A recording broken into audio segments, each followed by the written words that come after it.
안녕하세요. 잘 주무셨어요? 예, 기도하겠습니다.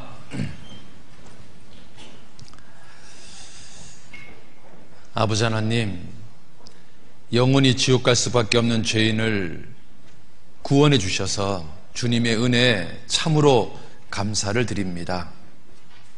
우리의 삶을 돌아보면 정말 죄밖에 지은 것이 없고 우리의 행위와 노력과 열심으로는 천국에 절대로 갈 수 없는 죄인 중에 죄인이고 죄인 중에 괴수였는데 주님께서 우리를 일방적으로 사랑해 주시고 우리 죄 때문에 친히 십자가에 못이 박히시고 피 흘리시고 그래서 십자가에서 다 이루었다 하심으로 말미암아 우리 모든 죄를 영원히 속죄해 주셔서 참으로 감사를 드립니다.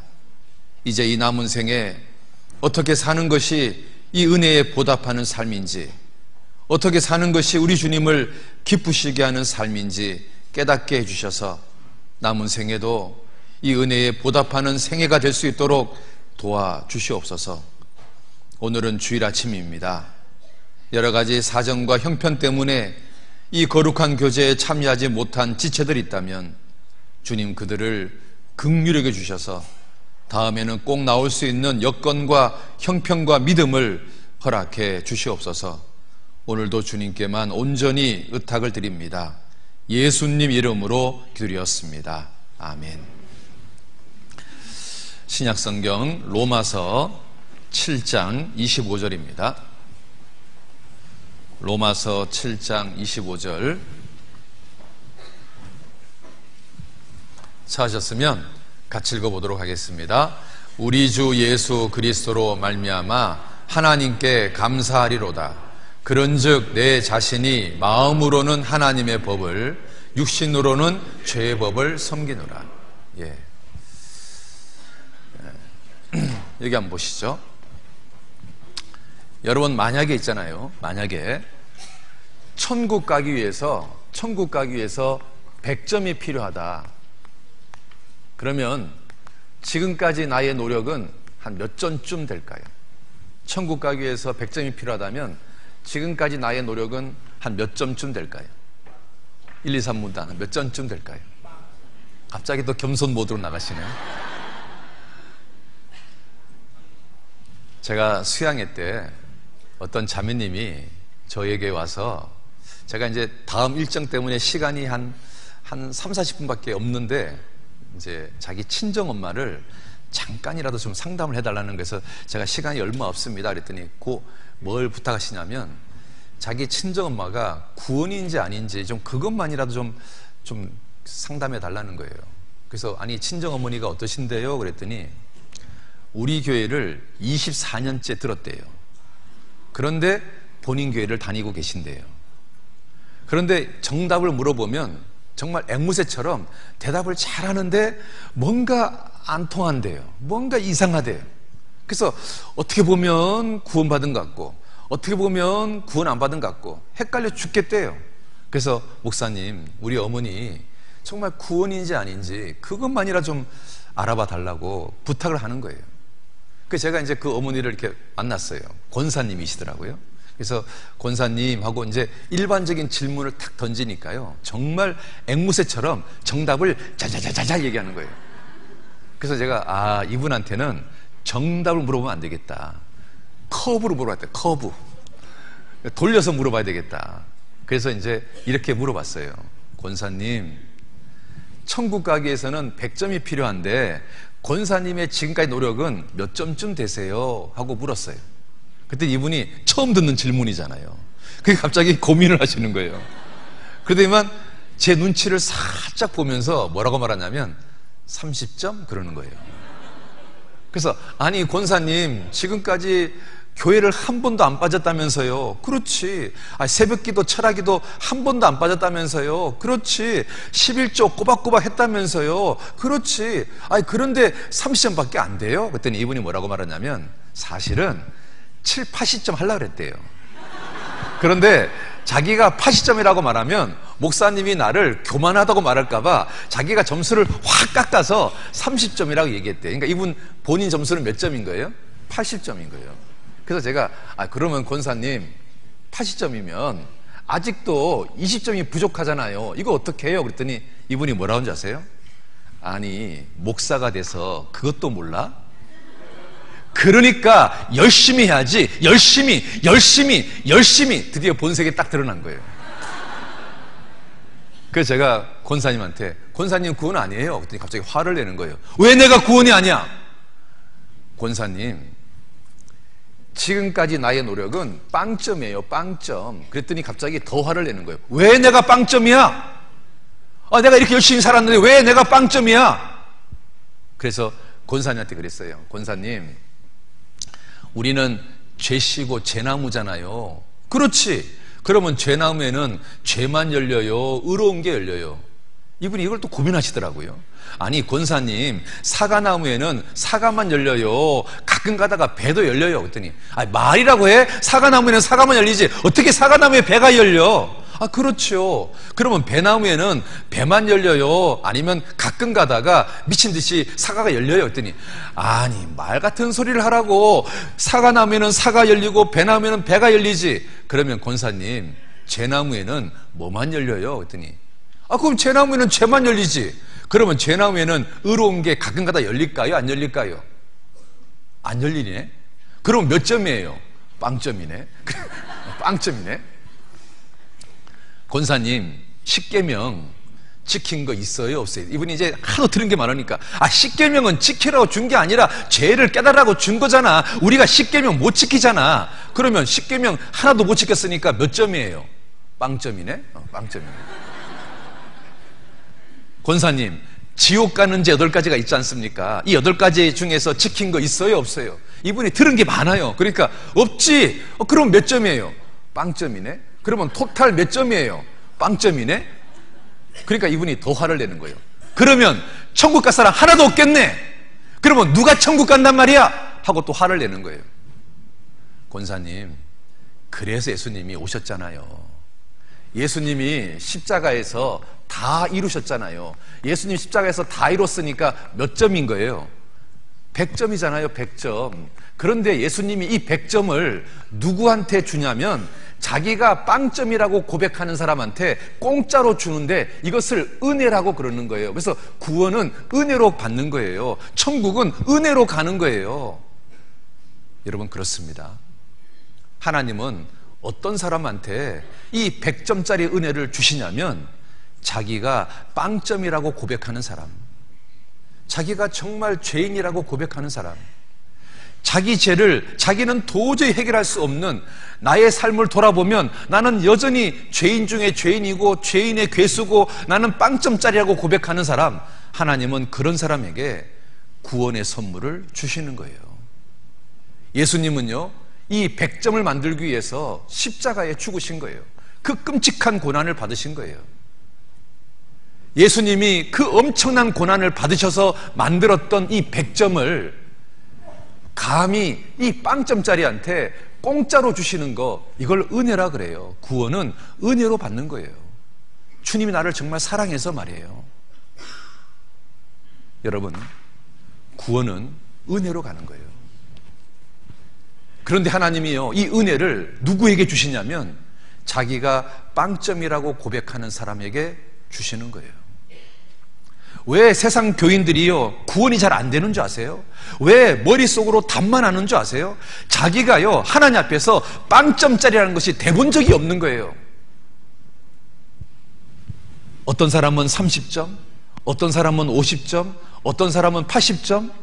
그러니까 주님 앞에요 빵점이 돼본 적이 없으니까 구원이 안 되는 거예요. 구원은 은혜로 받는 거예요. 은혜로. 여기 있잖아요. 여기 같이 한번 읽어봅시다. 자, 시작. 긍휼에 풍성하신 하나님이 우리를 사랑하신 그 큰 사랑을 인하여 허물로 죽은 우리를 그리스도와 함께 살리셨고 너희가 은혜로 구원을 얻은 것이라. 뭘로 구원받은 거라고요?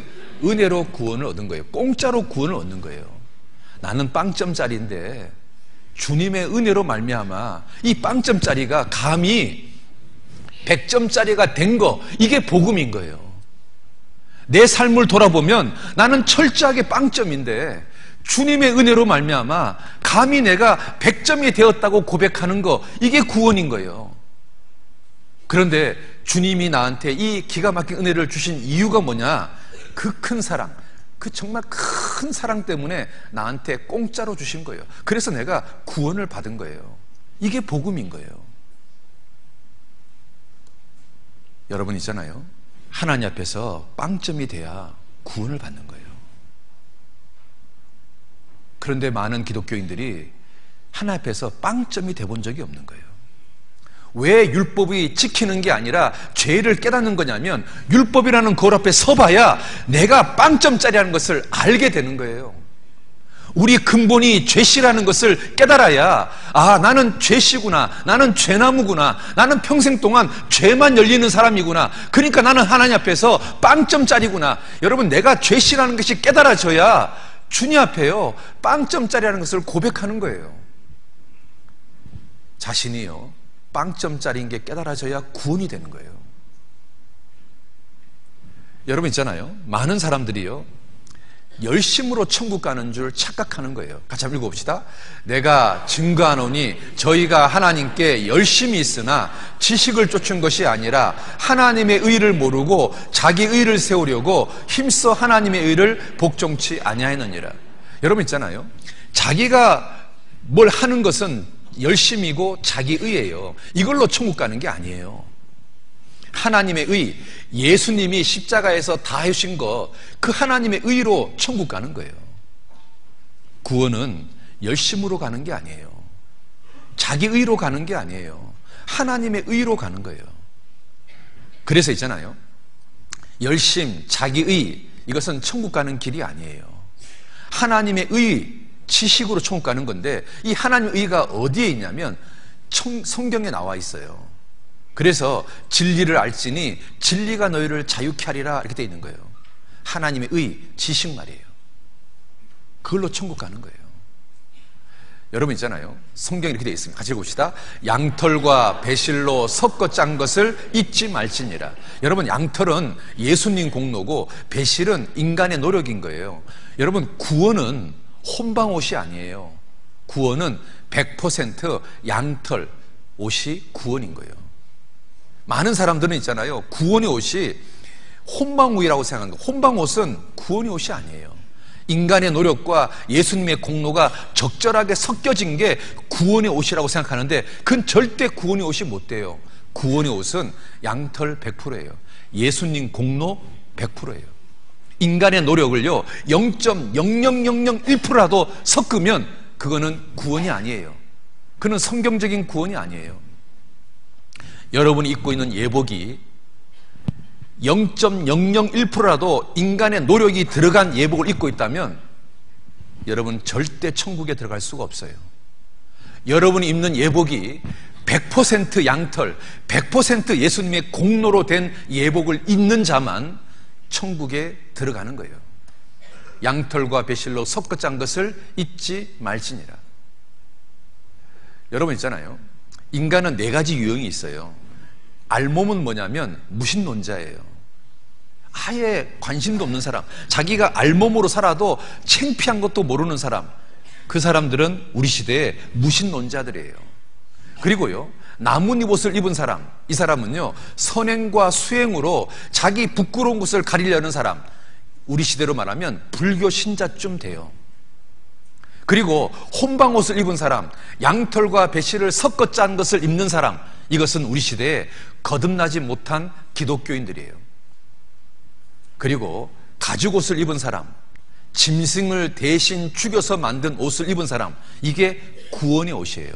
이 짐승이 누구냐? 바로 예수님이에요. 예수님이 대신 죽어서 만든 옷을 입는 사람, 우리는 이 사람을 거듭난 그리스도인이라고 하는 거예요. 천국 가는 예복은 가죽옷이어야 돼요. 천국 가는 예복은 나뭇잎옷이 되면 안 돼요. 혼방옷이 되면 안 돼요. 100% 가죽옷, 100% 양털로 된 옷이어야 돼요. 예수님의 공로로만 천국 가는 거예요. 여러분 있잖아요, 아담과 하와가 범죄했을 때 하나님이요 아담과 하와에게 짐승을 죽여서 가죽옷을 입혀줬어요. 여기 대신 죽은 이 짐승이 바로 내 죄 때문에 죽으시는 예수님의 그림자예요. 여러분 있잖아요.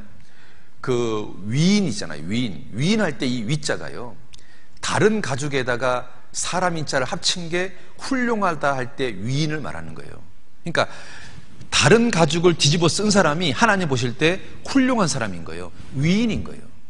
내 죄 때문에 대신 죽으신 그 예수님의 가죽을 뒤집어 쓴 사람, 그 사람이 하나님 보실 때 훌륭한 사람이고 위인인 거예요. 그러니까 다시 말하면요, 거듭난 사람은 하나님 보시길 때 훌륭한 사람인 거예요. 위인인 거예요. 여러분 다 위인인 겁니다.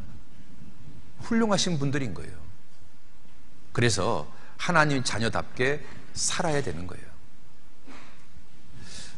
자, 그런데 이 성경에서 이제 구원은 세 가지 종류가 있는데요.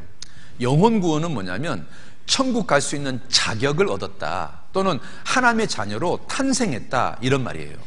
그리고 생활 구원은 이제 하나님 자녀가 됐으니까 변화되고 성장해야 된다, 이게 생활 구원인 거예요. 그래서 생활 구원은 현재형이고 점진적이고요, 영혼 구원은 과거형이고 단번에 되는 거예요. 그러니까 일주일만 제대로 들으면 누구든지 영혼 구원을 얻을 수 있는 거예요. 그래서 지난 일주일 동안 배운 것은 영혼 구원을 배운 거예요. 이제 오늘은 이 생활 구원을 좀 배워보려고 하는 거예요. 따라합시다. 영혼 구원은 단번에 되고 생활 구원은 점진적으로 된다. 이게 헷갈리시면 안 돼요. 영혼 구원은 어떻다고요? 단번에. 생활 구원은요? 영혼 구원은? 생활 구원은? 그렇습니다. 이게 헷갈리면 안 됩니다. 천국 갈 수 있는 자격은 일주일만 잘 들으면 거듭날 수 있어요. 그런데 하나님의 자녀답게 변화되고 성장하는 것은 시간이 많이 걸려요. 그 다음에 이제 또 하나의 구원이 있는데, 이게 몸의 구원이에요. 우리 몸이 예수님처럼 부활하는 것. 성경은요, 이 몸의 구원은 전부 다 미래형으로 되어 있으니까 성경을 가만히 읽어보면 영혼 구원은 과거형으로 기술되어 있고, 생활 구원은 현재형으로 기술되어 있고, 몸의 구원은 미래형으로 기술되어 있어요. 그러니까 그게 다 다른 이야기인 거예요. 그런데 많은 교회가요, 이 영혼 구원과 생활 구원을 섞어서 짬뽕으로 가리키니까 헷갈리는 거예요. 어떤 날은 천국 간다 그랬다가 어떤 날은 열심히 해 간다 그랬다가 헷갈리는 거예요. 이게 서로 다른 이야기인데 이걸 섞으면 안 돼요. 자, 그리고 있잖아요. 이 아담의 갈비뼈를 가지고 이제 하와를 만들었다고 하잖아요. 그런데 놀라운 게 밝혀졌는데요.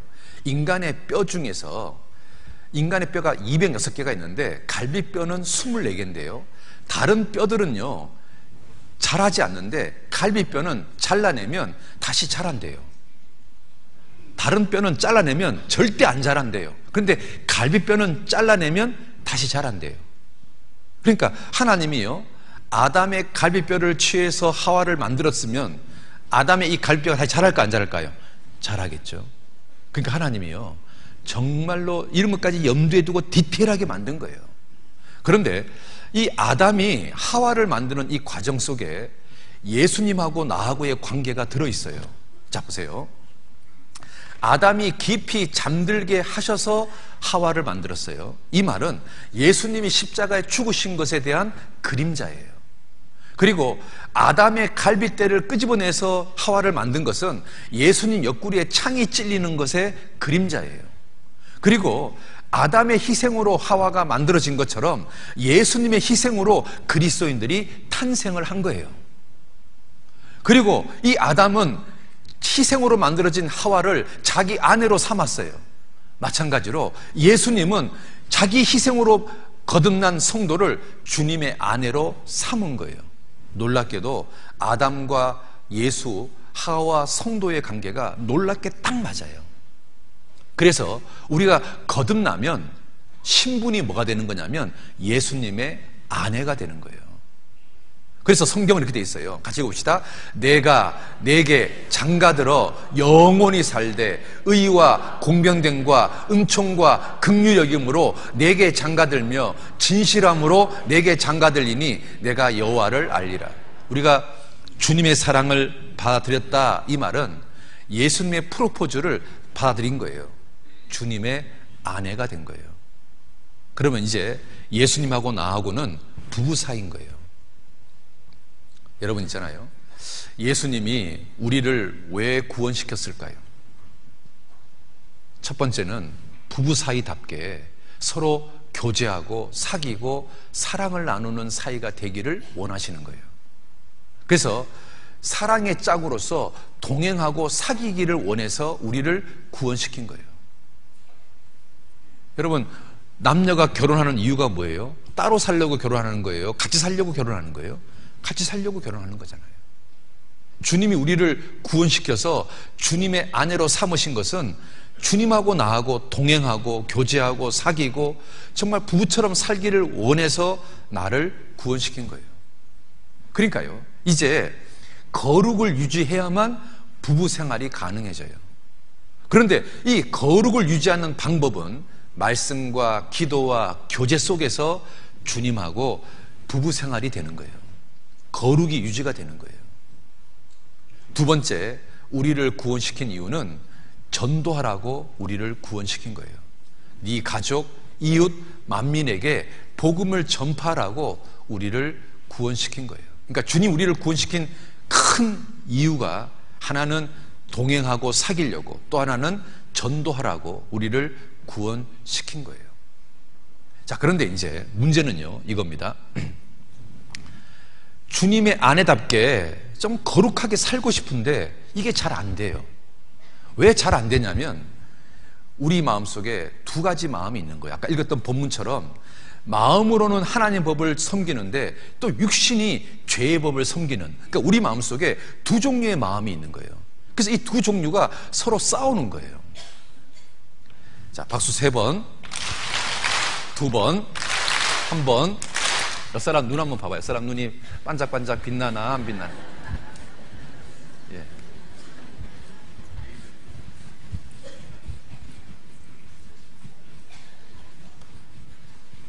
자, 이거 한번 보세요.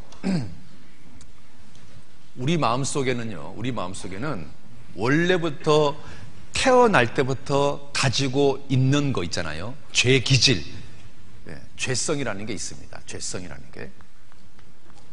그리고 이제 거듭나면 성령이 인쳐지는 거예요. 성령이 들어와요. 그러니까 이제 아, 그렇구나 할 때 성령이 들어오는 거예요. 그래서 성령이 들어와요. 그래서 이제 이 두 가지가 서로 싸우는 거예요. 여러분, 결심하고 죄 기질하고 싸우면 누가 이겨요? 여러분, 결심하고 죄성하고 싸우면 누가 이겨요? 예? 작심? 해봤잖아요. 여러분 많이 해봤잖아요. 잘 돼요, 안 돼요? 안 돼요. 이 죄성이요, 너무 세요. 그래서 아무리 결심해도 잘 안 돼요. 술 끊어야지, 잘 안 돼요. 담배 끊어야지, 잘 안 돼요. 바르게 살아야지, 잘 안 돼요. 판단하지 말아야지, 잘 안 돼요. 이게 잘 안 돼요. 여러분, 결심하고 죄성하고 싸우면 있잖아요, 결심이 항상 져요. 그런데 성령하고 싸우면 상황이 달라져요. 그런데요, 성령이 있잖아요, 언제 승리를 하냐면 성령이 충만해져 있을 때 언제나 승리해요. 그런데 성령이 있잖아요, 약해져 있으면 패배해요. 그러니까요, 내가 신앙생활을 승리할 거냐 실패할 거냐, 이것은 성령이 충만해져 있냐 약해져 있냐, 거기에 의해서 좌우되는 거예요. 그러니까요, 구원을 받았다 할지라도 삶이요, 롤러코스터처럼 되는 거예요. 잘 살았다가 못 살았다가 이게 되는 거예요. 그러니까 우리가요, 주님의 아내답게 거룩하게 살려면, 이 죄성하고 싸워서 이겨서 거룩한 삶을 살려면 방법은요, 성령이 충만해지면 돼요. 그런데 이 성령이 어떻게 하면 충만해질까요? 방법은 이거예요. 성령에다가요, 이 속에다가요, 말씀을 집어넣으면 돼요. 말씀을 집어넣으면 성령이 충만해져요. 특히요, 말씀이 있잖아요, 듣는 거가 있고 읽는 거가 있는데 이 듣는 게요, 너무너무 중요해요. 설교를 듣는 거, 이게 진짜 중요해요.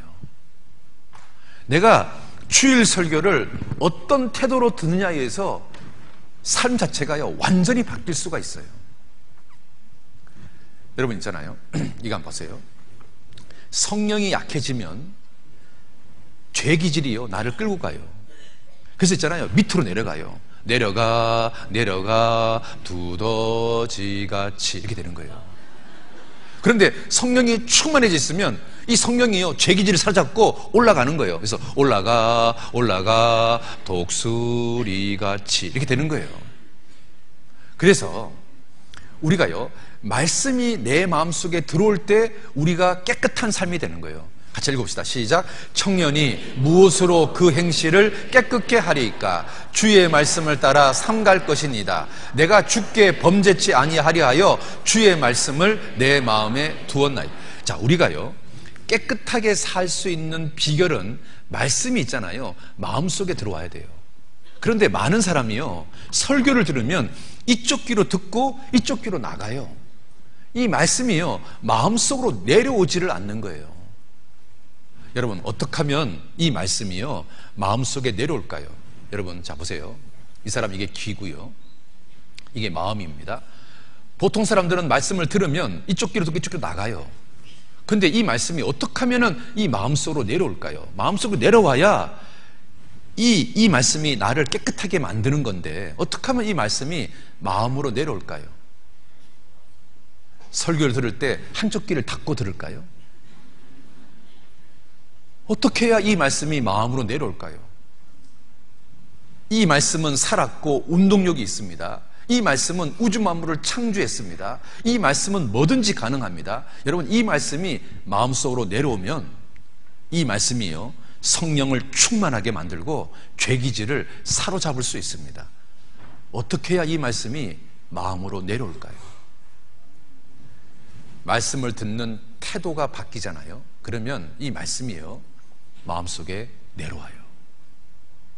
그래서 있잖아요, 주일날은 여러분 총명탕을 드셔야 돼요. 총명탕이 뭐냐면 모닝커피 있잖아요. 모닝커피를 한 사발 딱 들이키셔야 돼요. 그래서 주일날 있잖아요, 눈이 반짝반짝 빛나야 돼요. 네? 그러니까 주일날 오시잖아요. 그러면은 이 교회 카페에 가서 총명탕을요, 한 사발 쫙 들이키시고 앉으셔야 돼요. 두 번째는요, 말씀을 듣기 전에 주님께 기도하셔야 돼요. 하나님, 오늘 저에게 꽂히는 말씀 한 개만 달라고. 근데 많이도 안 바라겠다고. 오늘 주일 말씀을 듣는데 정말 단 한 가지라도 이 마음에 꽂히는 말씀 좀 달라고. 기도하고 설교를 들어보세요. 그러면 있잖아요, 정말 신기하게 말씀이요, 이렇게 마음으로 내려와요. 그리고 이 마음으로 내려온 이 말씀이 있잖아요, 내 생각을 바꾸고 내 행동을 바꾸고 내 인생을 바꿔요. 진짜라니까요. 그래서 있잖아요, 같이 한번 읽어봅시다. 저가 사모하는 영혼을 만족해 하시며 줄인 영혼에게 좋은 곳으로 채워주십니다. 사모하는 영혼, 줄인 영혼에게 좋은 걸 주세요. 하나님, 오늘 저에게 꽂히는 말씀 좀 주세요라고 기도하는 사람한테 주님이 주시는 거예요. 또 같이 읽어봅시다. 이거 봐봐요. 입을 쫙 벌리는 거 봐봐요. 이런 마음으로 설교 듣는 거예요. 주일날 이런 마음으로. 그래서 같이 한번 읽어봅시다. 시작. 좋은 땅에 있는 것은 착하고 좋은 마음으로 말씀을 듣고 지키어 인내로 결실하. 봐봐요. 착하고 좋은 마음으로 말씀을 듣고, 이게 뭐냐면 태도예요. 태도. 태도가 결실하고 관계가 되는 거예요. 여러분 있잖아요, 설교를 듣는 태도가 결실하고 관계가 돼요. 그래서 있잖아요, 자 보세요, 성경 구절이에요, 어떤 사람에게는 글자가 돼요. 그러면 아무 역사가 일어나지 않아요. 어떤 사람에게는 말씀이 돼요. 그래서 역사가 일어나요. 여러분, 도대체 어떤 사람은 글자가 되고 어떤 사람은 말씀이 될까요? 똑같은 설교를 듣는데 어떤 사람은 그 말씀으로 변화가 일어나고 어떤 사람은 늘 똑같아요. 도대체 누구에게는 글자가 되고 누구에게는 말씀이 될까요? 뭐에 의해서 좌우될까요? 답이 뭘까요? 제가 지금 계속 외치는 게 뭐예요? 태도에 의해서 결정. 뭐에 결정난다고요? 뭐에 결정난다고요? 그렇습니다. 여러분 있잖아요. 주일 설교 듣는 태도를 바꾸잖아요. 그러면 말씀이, 성경 구절이요, 말씀으로 내 마음속에 내려와요. 그러면 이 말씀이 나를 변화시켜요. 진짜 그래요. 그래서 있잖아요. 자, 보세요. 주일 설교를 듣는데 하나님, 이 태도를 딱 바꾸고 있잖아요. 하나님, 저에게 오늘 꽂히는 말씀 좀 주세요 하고 기도하고 설교를 듣잖아요. 그러면 하나님이요, 진짜 꽂히는 말씀을 딱 준다니까. 뭔가 마음에 딱 꽂히는 게 생긴다니까요. 그럼 이 꽂히는 말씀이 있잖아요, 내 생각을 바꾸고 있잖아요, 내 행동을 바꾸고 있잖아요, 그리고 내 인생을 바꿔요. 인생이 달라져요. 그러니까 중요한 게 이거예요. 설교를 듣는 태도, 기도. 하나님, 저에게 오늘 꽂히는 말씀 좀 주세요. 하나님, 오늘 저에게 꽂히는 말씀 정말 한 개라도 주세요. 그럼 하나님이요, 정말 꽂히는 말씀을 줘요. 그게 나를 변화시켜요. 여러분 있잖아요, 거룩한 분유를 있잖아요, 엄청나게 많이 먹잖아요. 그러면 천사 날개가 나와요. 그런데 맨날 있잖아요, 술 먹고 담배 피면요, 불방구 끼고 있잖아요, 마귀 날개가 나오는 거예요. 그러니까 구원받은 사람이요, 무엇을 먹냐에 따라서 천사가 됐다가 마귀가 됐다 이렇게 하는 거예요. 이렇게 하는 거예요. 뭘 먹냐에 따라서 달라지는 거예요. 여러분, 무엇을 들고 계셔요? 말씀을 드셔요? 술을 드셔요? 여러분 있잖아요, 이렇게 엄마가 새끼한테 먹을 걸 주면 입을 쫙쫙 벌리고 먹어야 되잖아요. 이렇게 쫙쫙 벌리고 먹어야 되잖아요. 그런데 있잖아요, 얘네들은 봐봐요, 얼마나 잘 먹어요. 봐봐요, 얼마나 잘 먹어요. 그런데 얘네들은 지금 삐져가지고요, 뭔지 몰라도 엄마가 먹을 것 갖고 왔는데 관심이 없어요. 관심이. 지금 뭔가 지금 삐졌어요. 지금 표정 자체가 시무룩해 지금. 아니, 엄마는 지금 이 먹을 걸 구하려고 고생해서 갖고 왔는데, 아니, 관심도 없어. 관심도 푹 이러고 있어요. 여러분 있잖아요, 그리스도인이요, 말씀을 듣고 읽는 것이 문제가 되면 신앙이요, 문제가 돼버립니다. 신앙이 문제가 됩니다. 그래서 있잖아요, 이렇게 되는 거예요. 아무리 사자라도 있잖아요, 굶으면 아무 짝도 쓸모없어요. 그리고 있잖아요, 이러다가 있잖아요, 죽어요. 그냥 비실비실 죽어요. 우리가 아무리 거듭났다 할지라도, 우리가 주일 설교를 잘 듣지 않는다면, 개인적으로 성경을 읽지 않는다면, 우리 있잖아요, 정말 별 볼 없는 그리스도인이 되는 거예요. 살았다는 이름을 가졌으나 죽은 자로다. 사대교회 있잖아요, 사대교회처럼 되는 거예요. 네가 살았다는 이름을 가졌으나 죽은 자로다. 그런 사람이 될 수 있는 거예요. 그래서요, 이거 봐봐요, 이 개가요, 사료를 안 먹으니까 되는가 봐봐요. 얘 이러다가 죽었다니까. 얼마나 게을러요.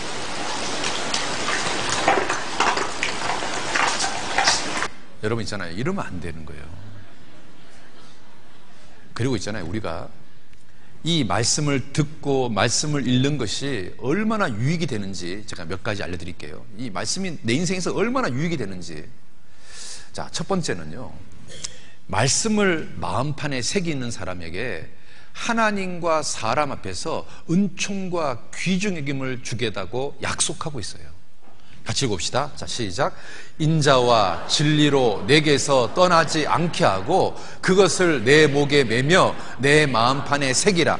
그리하면 내가 하나님과 사람 앞에서 은총과 귀중 여김을 받으리라.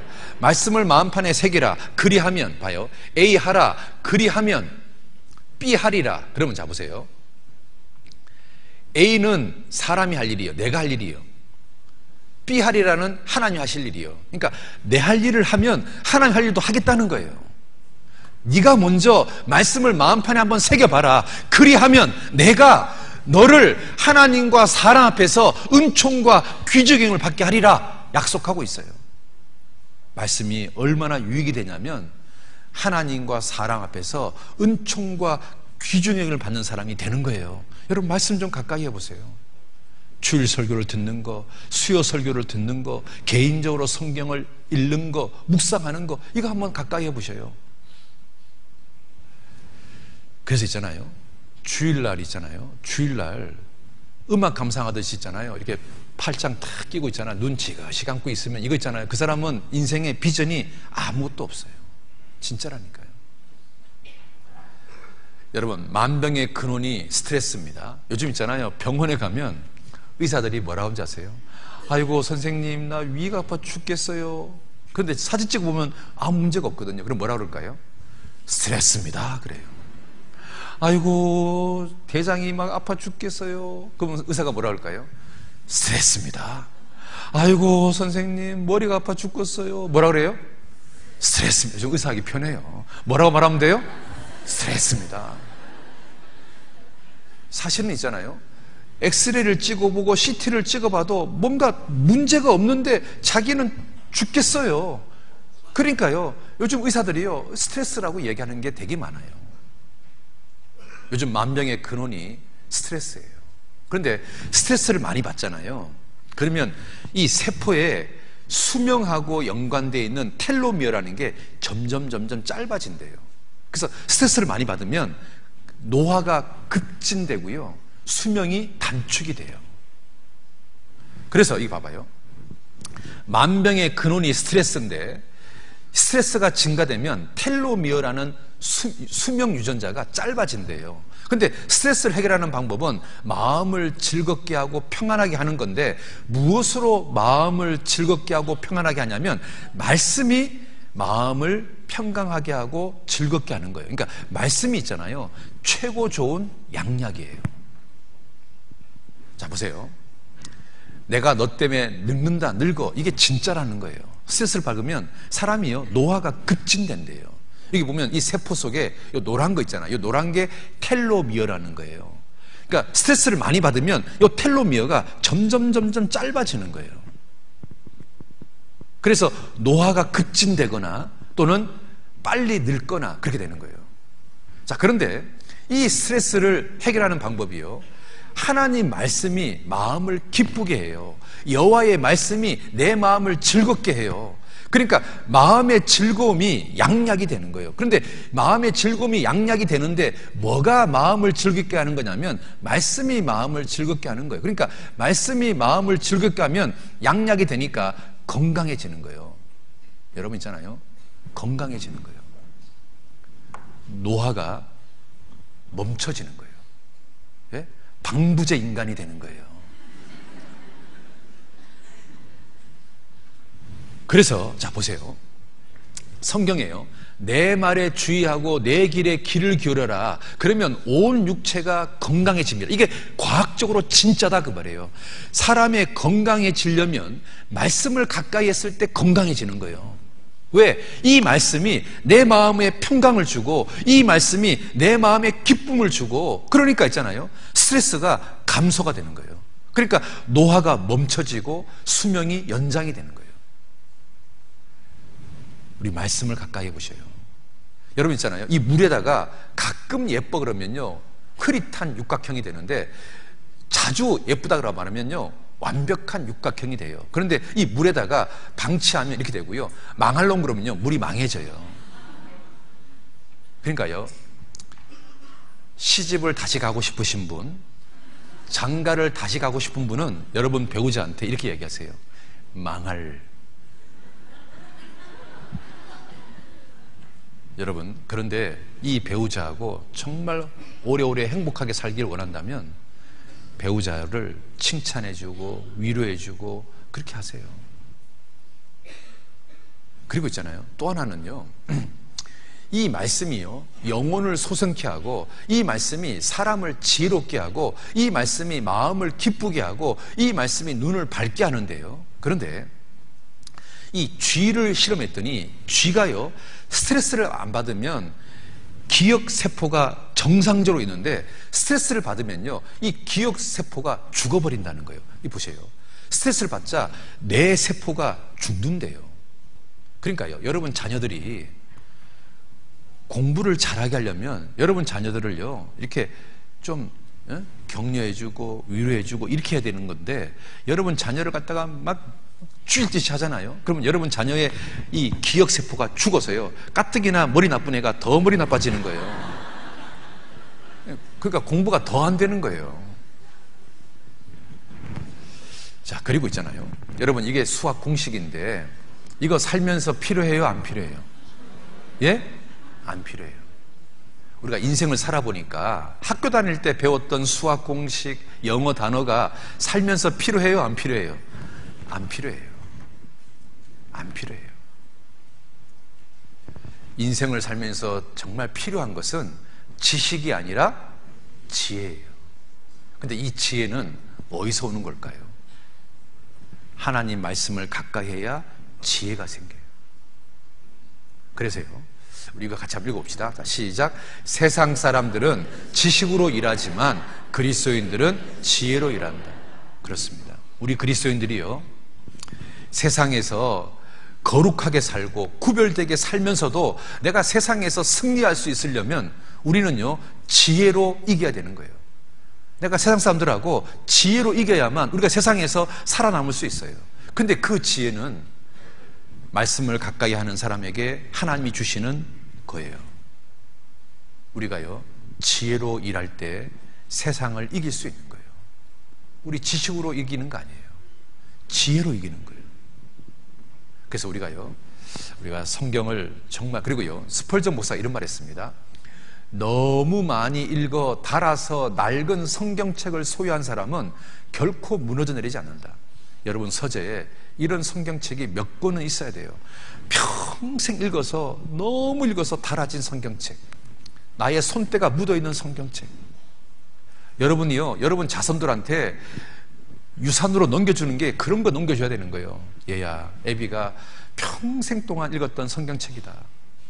그러면요, 자녀가요, 그 아버지가 평생 동안 읽었던 성경책, 아버지의 손때가 묻어있는 성경책을 갑으로 딱 받고 있으면요, 어떨까요? 우리 이런 것 좀 하나 물려줘야 되지 않을까요? 엄마가, 아빠가 평생 동안 읽었던 성경책, 손때가 묻어있는 성경책, 정말 너덜너덜해진 성경책, 그걸 갖다가 정말 고이 간직해서 장가가는 아들한테, 시집가는 딸에게 선물 하나 해주는 거예요. 그러면 그 아이가요, 그 성경책 볼 때마다 어떨까요? 우리 아버지 이렇게 성경을 가까이 했는데, 우리 엄마가 이렇게 성경 가까이 했는데, 나도 좀 가까이 해야지, 그런 생각 들지 않을까요? 여러분, 에릭 리들이라는 사람이요, 100m 주전이었어요. 그런데 100m 올림픽 결승전에 딱 나가려고 그러는데 주일날인 거예요. 그러니까 이 사람이요, 나는 올림픽 대회에 안 나가겠다, 난 주일날 교회 가야 되겠다. 그랬더니요, 영국 신문에서 난리가 난 거예요. 아니, 한 번쯤인데 그것도 못하냐고. 그리고 올림픽 대회인데, 4년에 한 번씩 있는 올림픽 대회인데 그것도 못하냐고. 그리고 가장 강력한 100m 우승 후보가 그래, 조국을 위해서 그거 한 번 못하냐고. 그게 신앙이냐고. 그게 정말 주님을 기쁘시게 하는 거냐고 막 온갖 비난을 다 했어요. 그런데 이 사람이요, 끝까지 주의를 지키기 위해서 100m 결승전에 포기했어요. 그리고 한 번도 해본 적이 없는 400m 대회에 나갔어요. 여러분, 정상적으로 말하면 이 사람이 1등 해야 되는 게 맞아요? 1등 못하는 게 맞아요? 1등 못하는 게 맞죠. 자기 주종목이 아닌데, 연습해 본 적도 없는데. 그런데 1등을 했어요. 그것도 올림픽 신기록으로 1등을 했어요. 그럼 우리는 이런 경우에는 우리가 뭐라고 말해요? 이런 상황을 뭐라고 말해요? 기적이라고 말해요. 그럼 누가 도와주신 거예요? 하나님. 이 사람이 이렇게 고백해요. 처음 200m는 내 힘으로 달렸다. 그런데 마지막 200m는 하나님이 도와주는 힘으로 달렸다. 그리스도인은요, 그렇게 해서 이기는 거예요. 내가 그리스도인답게 사는 거, 내가 주의를 지키려고 노력하고 성경을 가까이 하고 노력하고 깨끗하게 살려고 노력할 때 있잖아요, 하나님의 도우심이 임하는 거예요. 그래서 내가 세상 사람보다 더 강력해지는 거예요. 한번 보시겠습니까? 한 번도 출전한 적이 없는 400m 대회, 그것도 올림픽 대회에서, 전 세계에서 가장 잘하는 사람들이 모이는 올림픽 대회에서, 그것도 세계 신기록으로 1등을 했어요. 이것은 기적인 거예요. 하나님이 도와주시는 거예요. 하나님이요, 우리도 그렇게 도와줄 수 있어요. 하나님을 우선으로 하고, 신앙을 우선으로 하고, 주님을 영광을 드리는 것을 우선으로 하고, 그렇게 살면 있잖아요, 하나님이 도와주시는 게 있는 거예요. 그래서 우리가 그 힘으로 세상에서 승리하는 거예요. 우리가 깨끗하게 살아야 주님과 부부가 되는 거예요. 말씀과 기도와 교제로 말이에요. 이제 두 번째, 주님이 우리를 구원시킨 이유는 전도하라고 우리를 구원시킨 거예요. 여러분 보셔요. 이 온 가족이 손잡고 교회 가는 모습 얼마나 보기 좋아요. 여러분, 내가요, 절대 포기할 수 없는 사람들이 있어요. 내 부모님, 내 배우자, 내 자녀, 내 친구와 친척과 이웃, 우리 이들을 지옥에 보낼 수 없어요. 이들을 다 살려야 돼요. 어떻게 하면 살릴 수 있을까요? 어떻게 하면 우리 부모를 살릴 수 있을까요? 우리가요, 절대 포기할 수 없는 사람들이 있어요. 우리 이들을요, 다 건져야 돼요. 그 김지선이라는 그 연예인이 TV에 나와서 나는 다른 건 다 포기할 수 있는데 내 남편, 내 자식만큼은 포기가 안 된다고. 그렇지 않아요? 우리 가족은 포기할 수 없잖아요. 아니, 우리 부모님이 지옥을 향해서 가는데 포기할 수 있습니까? 내 배우자가 지옥을 향해서 가는데 포기할 수 있습니까? 내 자녀가 지옥을 향해서 가는데 포기할 수 있습니까? 이거 보실래요? 우리가 있잖아요, 성경을 배우면 하나님이 정말 계시잖아요. 천국이 정말 있잖아요. 끔찍한 지옥이 정말 있잖아요. 그런데 내 사랑하는 가족이 지금 지옥을 향해서 가고 있다. 이건 정말, 이것만큼 막아야 될 거 아니에요. 그래서 우리가 구원받고 난 이후에 어디에다가 인생을 걸어야 되냐면 우리 가족들 살리는 거, 우리 이웃들 살리는 거에 인생을 걸어야 되는 거예요. 여러분 있잖아요, 교회는 유람선이 아니에요. 교회는 구조선이에요. 교회는 있잖아요, 우리끼리 즐겁게 놀라고 존재하는 유람선이 아니에요. 친목 모임이 아니에요. 교회는 누군가를 건지라고 이 땅에 존재하는 거예요. 여러분 있잖아요, 이 배가 이렇게 있으면 지금 이 바다에는 수많은 사람들이 지금 죽어가고 있어요. 우리 이들을 건져야 되는 거예요. 그런데 이 배의 선장이 누구냐면 예수님이에요. 그 다음에 담임 목사님이 있고, 봉사회장이 있고, 어머니회장이 있고, 구역장, 조장이 있고, 그리고 나도 있는 거예요. 이 사람들이요, 합심해서 이 죽어가는 우리 가족을 건져야 되는 거예요. 부모님, 자녀, 이웃 건져야 되는 거예요. 교회는 유람선이 아니에요. 교회는 구조선인 거예요. 여러분 있잖아요, 아직도 복음이 전해지지 않은 미전도 종족이 6,000개랍니다. 한 20억 정도 된답니다. 아직도요, 복음을 전할 때가 생각보다 되게 많아요. 그런데 어떻게 해야 이들을 건질 수 있을까요? 방법은요, 우리가 마음을 모으는 거예요. 합심하는 거예요. 여러분, 성경에 두 사람이 합심하면 무엇이든지 하나님이 이루어 준대요. 같이 한번 읽어봅시다. 진실로 다시 너희에게 이르노니 너희 중에 두 사람이 땅에서 합심하여 무엇이든지 구하면 하늘에 계신 내 아버지께서 저희를 위하여 이루게 하시리라. 합심하잖아요. 그러면 돼요. 우리가 구역별로 정말 합심해서 기도해 주는 거예요. 우리 구역 식구들이 전도하는 누군가를 위해서, 부모님을 위해서, 배우자를 위해서, 자녀를 위해서, 이웃을 위해서 구역별로 합심 기도를 하는 거예요. 그러면 있잖아요, 파워가 생겨요. 역사가 나타나요. 나 혼자 기도하는 것보다. 여러분 있잖아요, 1 더하기 1은 2다. 이건 산수예요. 그런데 1 더하기 1이 있잖아요, 10이 될 수 있고 100이 될 수 있고 1000이 될 수 있고 만이 될 수 있는데 이게 시너지 효과예요. 여러분 있잖아요, 말 한 마리가 끄는 힘은 2톤이에요. 그러면 말 2마리가 끄는 힘은 몇 톤일까요? 마치면 하와이 3박 4일 여행권을 드리겠습니다. 하나, 둘, 셋. 몇 톤 같아요? 우리 생각에는 4톤 같은데 24톤이에요. 그러니까 말 한 마리가 끄는 힘은 2톤인데 말 두 마리가 끄는 힘은 24톤이에요. 어마어마하게 차이가 생기는 거예요. 우리가요, 구역별로 합심해서 기도하면 정말 엄청난 파워가 생기는 거예요. 우리가 그 힘으로 우리 부모님도 건지고 우리 배우자도 건지고 우리 자녀도 건지는 거예요. 그렇잖아요? 합심하는 거. 그래서 같이 봅시다. 그리스도인의 시작. 그리스도인의 미래는 하나님 앞에 드린 기도에 의해 결정된다. 다시 한번. 그리스도인의 미래는 하나님 앞에 드린 기도에 의해 결정된다. 우리 기도해야 돼요. 합심 기도해야 되는 거예요. 여러분 있잖아요, 얼마나 연합이 중요한가 보실래요? 합심하면 돼요. 그리고 또 하나요, 우리가 가족을 건지기 위해서 필요한 것은 포기하지 않는 거예요.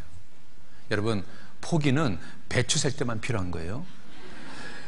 여러분 있잖아요, 조지 뮬러는 5명의 친구를 어떻게 전도했냐면, 첫 사람은 1년 6개월 걸렸고요, 두 번째 사람은 5년 걸렸고요, 세 번째 사람은 6년 걸렸고요, 네 번째 사람은 52년 걸렸어요. 그리고 마지막 사람은 장례식장에서 전도가 됐어요. 조지 뮬러가 끝까지 포기하지 않으니까 친구 5명이 다 구원받았어요. 이 마지막 친구가 이렇게 말해요.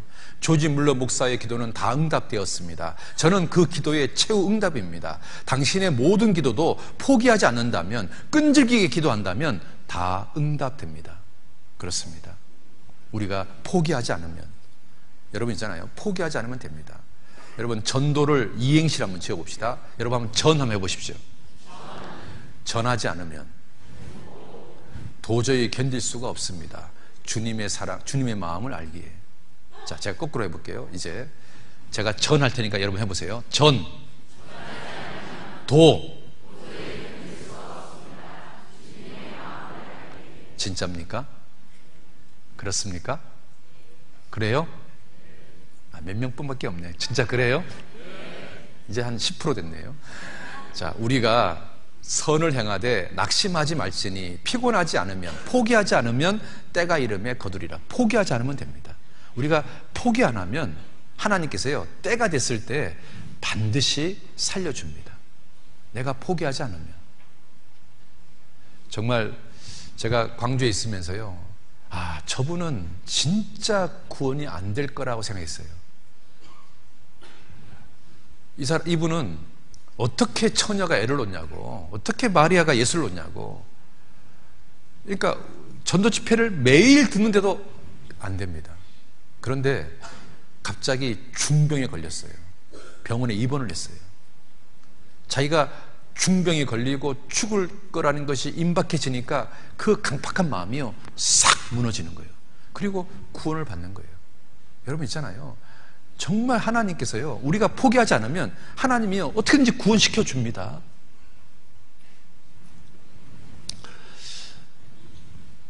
그리고 있잖아요, 또 하나는 우리가 우리 가족을 건지기 위해서, 또 내 삶이 정말 변화되는 삶이 되기 위해서 또 하나는 교제 안에 거해야 돼요.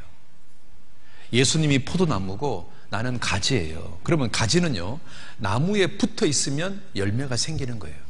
근데 이 가지가요, 나무를 떠나는 순간 이 가지는 아무것도 아닌 거예요. 그래서 우리가요, 나를 통해서 외적인 열매, 사람들이 구원을 받고 내적인 열매, 내가 변화되기 위해서는 가지가 나무에 붙어 있어야 돼요. 교제 가운데 있어야 돼요. 그래서 예수님이 이렇게 말했습니다. 같이 한번 읽어봅시다. 나는 포도나무요, 너희는 가지니 저가 내 안에 내가 저 안에 있으면 이 사람은 과실을 많이 맺나니 나를 떠나서는 너희가 아무것도 할 수 없습니다. 그렇습니다. 예수님은 포도나무고 나는 가지입니다. 그러니까요, 붙어 있으면 됩니다. 붙어 있다는 말은 예수 안에 거하는 겁니다. 여러분 있잖아요, 예수 안에 거하라, 이 말은 예수님이 교회의 머리고 교회가 예수님의 몸입니다. 그러니까 예수 안에 있다는 말은 교회 안에 있다는 거예요. 자, 성경에 이렇게 되어 있습니다. 같이 읽어봅시다. 또 만물을 그 발 아래 복종하게 하시고 그를 만물 위에 교회의 머리로 주셨느니라. 교회는 그의 몸이니 만물 안에서 만물을 충만케 하시는 자의 충만이니라. 교회의 머리가 예수님이고 교회는 예수님의 몸이에요. 그러니까 교회 안에 있을 때 일이 일어나는 거예요. 그래서 교회는요, 거듭난 그리스도인들이 교회예요. 그러니까 교회 안에 있다는 말은 교제 안에 있다는 말이에요. 그러니까 정리해 보면 붙어 있다는 말은 예수 안에 있는 거고, 교회 안에 있는 거고, 교제 안에 있는 거예요. 그랬을 때 열매가 생기는 거예요. 내적인 열매, 외적인 열매가 생기는 거예요. 그런데 진짜 교회와 가짜 교회는 뭘로 구별하냐? 열매로 아는 거예요. 뭘로 안다고요? 뭘로 안다고요? 자, 박수 3번, 2번, 1번. 자, 보세요. 예수님이 머리로 있는 진짜 교회는요, 사람들이 구원받는 역사가 생겨요.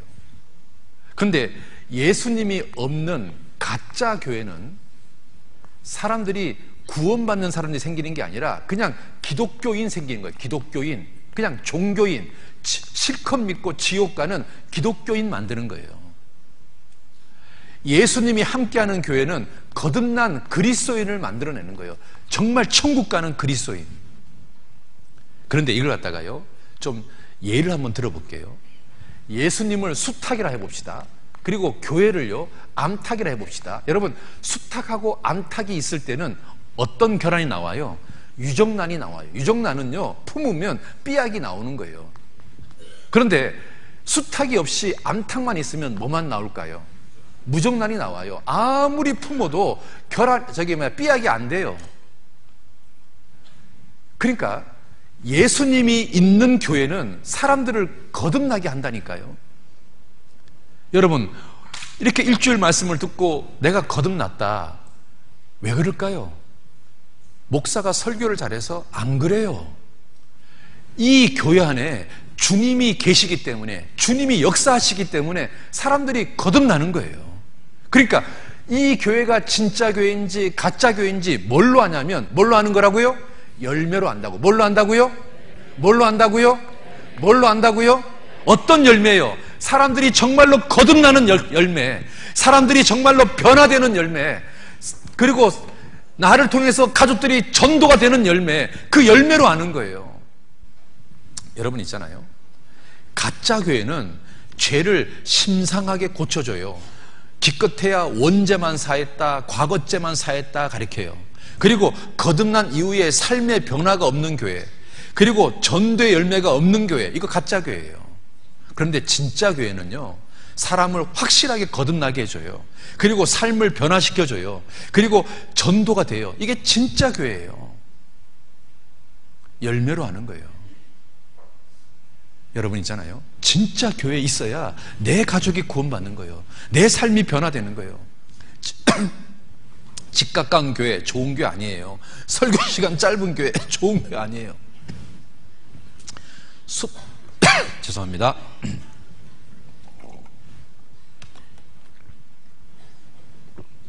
수탉하고 암탉이 있을 때 유정란이 태어나는 거예요. 암탉만 있으면 무정란이 태어나는 거예요. 여러분, 그 많은 결혼 중에서 유정란은 별로 없어요. 다 무정란이에요. 열매로 그들을 아는 거예요. 열매로 그들을 아는 거예요. 그래서요, 내가 구원받아서 나를 정말 구원시킨 이 교회에서 자기 위치를 지키잖아요. 그러면 하나님이요, 나를 반드시 사용해요. 그리고 주님 앞에 갔을 때 반드시 영광이 딱 돼요. 여러분 있잖아요, 믿음의 위치 하나만 잘 지켜도요, 상급이 돼요. 그거 한번 보실래요? 뭐 이제 웃자고 하는 거지만, 우리가 정말 믿음의 위치를 딱 지키고 있으면 하나님께서요, 나를 어떻게든지 써요. 그러니까 우리 있잖아요, 나를 구원시킨 교회, 정말 하나님 나를 부르신 교회, 나를 정말로 구원시킨 교회, 그게요, 하나님 나를 부르신 거예요. 콜링이라 그러잖아요. 하나님 나를 불렀다. 하나님이요, 그 많고 많은 교회 중에서 이 교회를 통해서 나를 부르신 거예요. 왜요?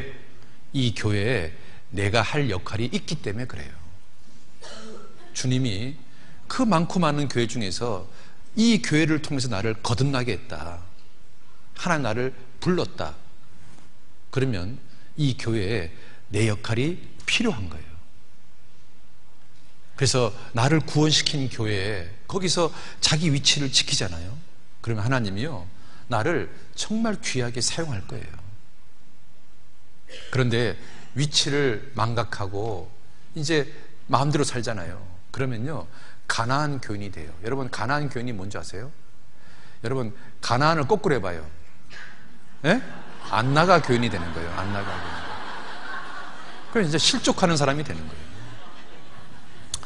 그래서 우리가 있잖아요, 이 마귀 팔복 말을 들으면 안 돼요. 내가 보세요.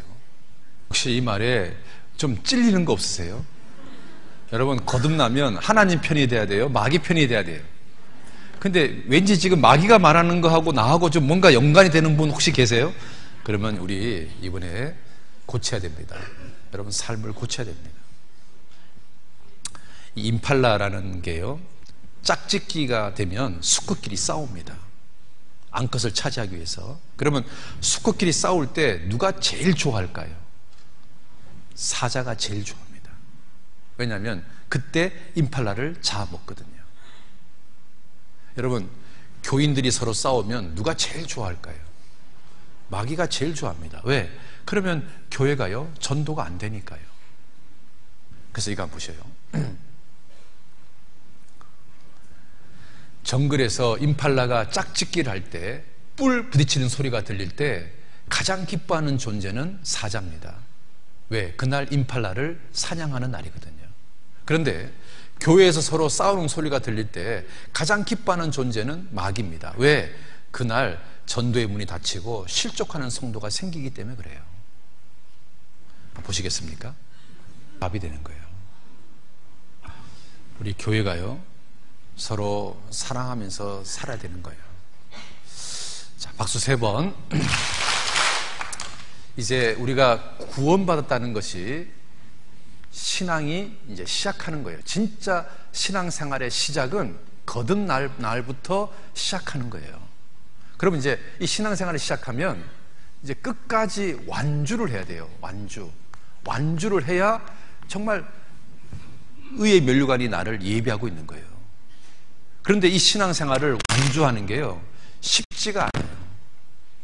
자꾸 뭔가 어려움이 있는 거예요. 특히요, 신앙생활 하다 보면 어떤 인생의 벽을 만날 때가 있어요. 이 벽을 만날 때 사람들이 막 좌절하고 낭망하고 타협하고 또 세상으로 가버리고 그래요.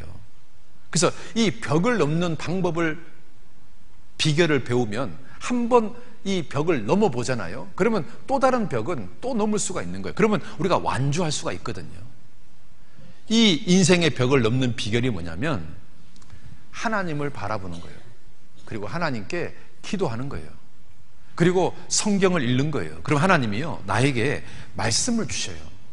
그러면 그 말씀이 나에게 믿음이 되게 하고 용기를 주게 하고, 그리고 믿음으로 기다리다 보면 언젠가는 그 인생의 문제가 해결되는 날이 와요. 그러니까 인생의 벽을 넘는 비결은 반드시 그렇게 넘는 거예요. 자, 성경 한번 보여드릴게요. 자, 먼저 이 성경 같이 한번 읽어봅시다. 시작. 이에 저희가 그 근심 중에서 여호와께 부르짖음에 그 고통에서 구원하시되 저가 그 말씀을 보내어 저희를 고치사 위경에서 건지시는도다. 자, 인생에 어떤 근심이 있을 때, 인생에 어떤 큰 문제가 있을 때, 벽을 만났을 때 우리가요, 제일 먼저 하는 일이 뭐냐면 하나님께 부르짖는 거예요. 하나님께 기도하는 거예요. 그리고 성경을 읽기 시작하는 거예요. 설교를 듣기 시작하는 거예요. 그러면 하나님이요, 반드시 말씀을 보내주셔요. 나에게 말씀을 주셔요. 그리고 그 말씀이 나에게 위로가 되고 용기가 돼요. 그리고 뭔가 될 거라는 믿음이 생겨요.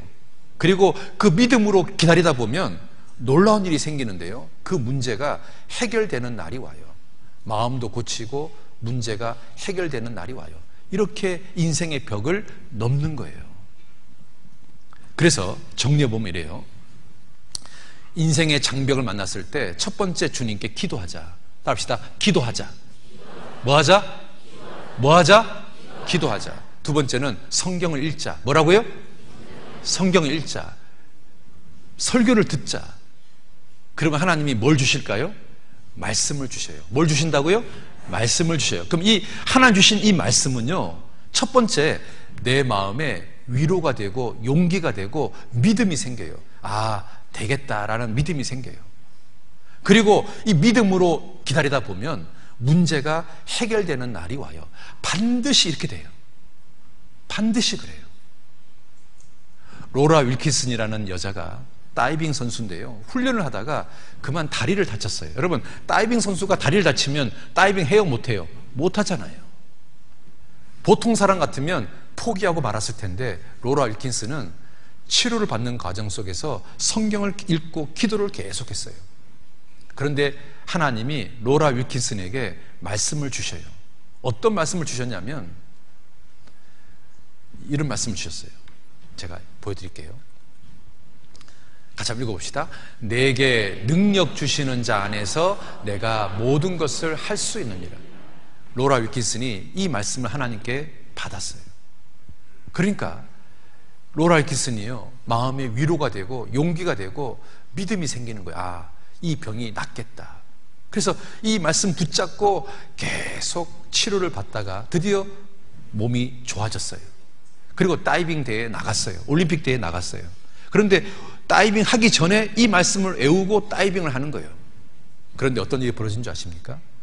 금메달을 땄어요. 자, 보시겠습니까? 우리가 인생의 벽을 만났을 때 여러분 낙심하지 마세요.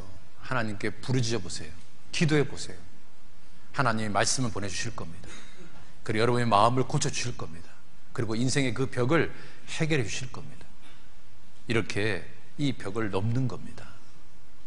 그렇게 해서 완주하는 겁니다. 그리고 또 하나, 우리가 완주할 수 있는 힘은 주님이 우리와 함께 하신다는 겁니다. 다시 한번 읽어봅시다. 볼지어다 내가 세상 끝날까지 너희와 항상 함께 있으리라. 우리가요, 신앙생활 할 때 나 혼자 가는 게 아닙니다. 우리 주님이 나와 동행하십니다. 나와 함께 하십니다. 그래서요, 함께 하시는 주님의 힘으로 우리 완주할 수 있습니다. 우리가 거듭났다면 우리 신앙생활 끝까지 완주해야 되는 겁니다. 여러분 있잖아요, 이 올림픽 대회에서 어떤 선수가 힘줄이 끊어졌는데요, 아버지가 함께 합니다. 보세요. 주님도 우리와 함께 하십니다. 우리가 이 신앙이 끝날 때까지, 주님 앞에 가는 날까지 주님 우리와 함께 하십니다. 우리를 결코 포기하지 않습니다. 우리와 끝까지 함께 하십니다. 그래서 우리가 이제 완주할 겁니다. 우리가 이제 이 신앙이 완주가 딱 돼서 주님 앞에 딱 가면 주님을 만날 겁니다. 그리고 그 주님이 나를 안아주실 겁니다. 수고했다고, 고생했다고, 잘했다고, 믿음을 지켜서 정말 잘했다고 우리를 안아주실 겁니다. 여러분 있잖아요, 아버지가 전쟁터에 갔다가 살아서 돌아오면 가족이 얼마나 기쁩니까? 우리는 지금 이 땅에서 주님의 군사로서 영적인 전쟁을 하고 있습니다. 우리가 대마처럼 세상으로 가지 않고 끝까지 믿음을 지키고 끝까지 주님의 군사로서 싸우다가 주님 앞에 갔을 때 주님이요, 우리를 얼마나 기쁘게 맞아주실까요? 이거 한번 보시겠습니까? 하나님도 우리를 맞아주실 겁니다. 너 정말 잘했다, 수고했다, 고생했다, 너 믿음 지키느라고 너무 고생했다. 주님 우리 안아주실 겁니다.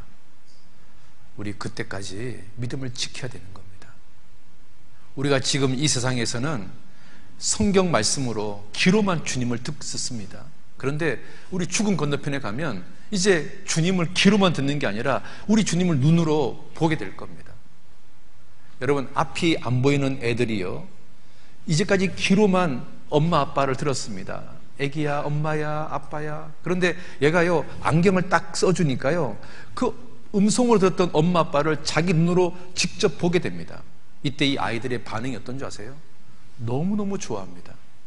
한번 보실래요?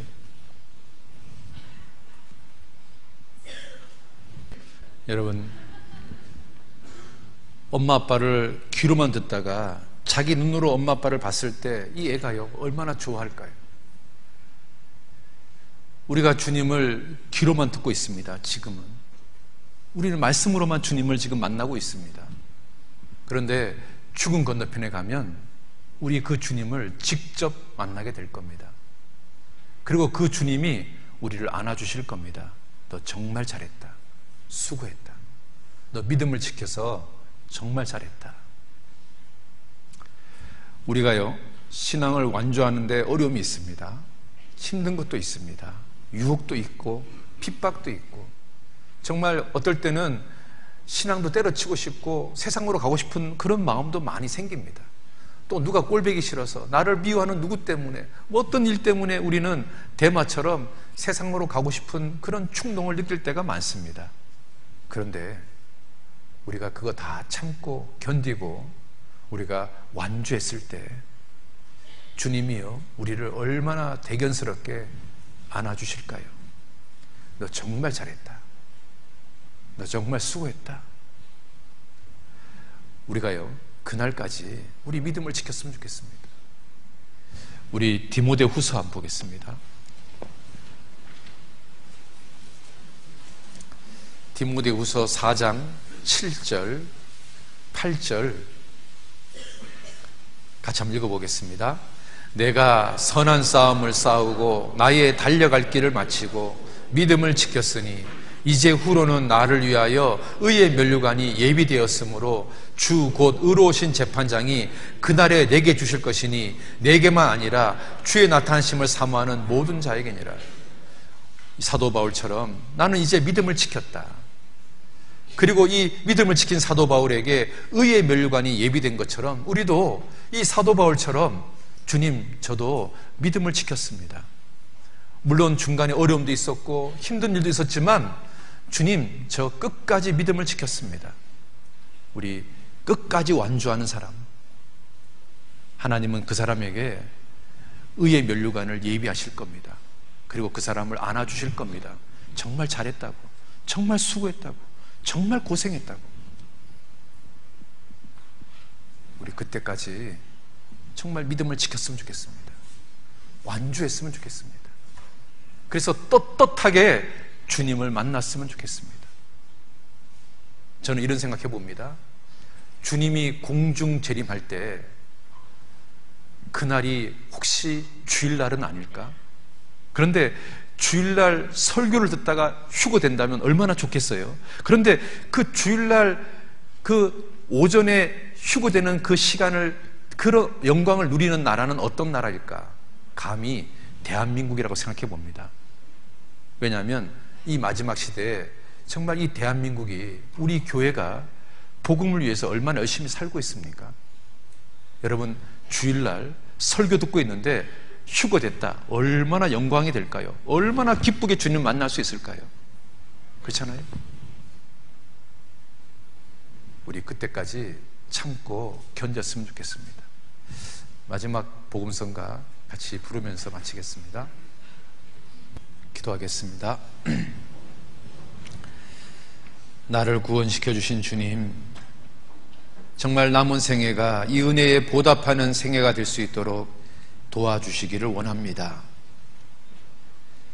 정말 주님의 아내답게 거룩한 삶을 살 수 있도록 도와주시옵소서.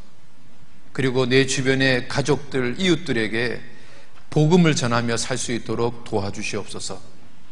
그리고 주님 앞에 가는 날까지 믿음을 지키며 살아갈 수 있도록 도와주시옵소서. 우리 가운데 한 사람도 데마처럼 믿음을 가지고 있다가 세상으로 가는 사람이 없도록 도와주셔서 주님 앞에 가는 날까지 믿음을 지켰다가 의의 면류관을 받는 우리 모두가 될 수 있도록 도와주시옵소서. 여러 가지 유혹이 있거나 핍박이 있거나 갈등이 있거나 어려움이 있거나 그 어떤 일이 있어도 믿음을 지키는 우리 모두가 될 수 있도록 도와주시옵소서. 예수님 이름으로 기도드렸습니다. 아멘.